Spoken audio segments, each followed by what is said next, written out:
பெண்ணுங்கிறதுனால இந்த சிறப்பு எனக்கு வேணும் அப்படின்னு ஒரு பெண் கேட்டானா தானாகவே நீ பெண் தானே அப்படிங்கிற பேச்சு வரதா செய்யும். இந்த சிறப்புகளை அனுபவிக்க தயாரா இருக்கிற பெண் அந்த இழிவையும் தாங்கிக்கக்கூடிய சக்தியோட இருக்கணும்.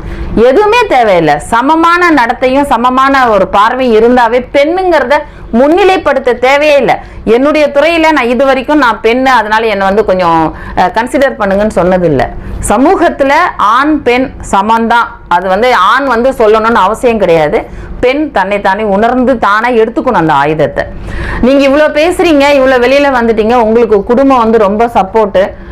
ஆரம்பத்துல லோக்கலா சொல்லணும்னா உன்னை தண்ணி தெளிச்சு விட்டுட்டாங்க, அதனால நீ இவ்வளவு பேசுற, இவ்வளவு துறையில வெளியில நிக்கிற, கூட்டத்துக்கு போற, வெளியூர் போற, இன்னைக்கு கேட்டா சேலம்ங்கிற, நாளை கேட்டா மதுரைங்கிற, உன்னை வீட்டுல கேட்கறதுக்கு ஆள் இல்லை.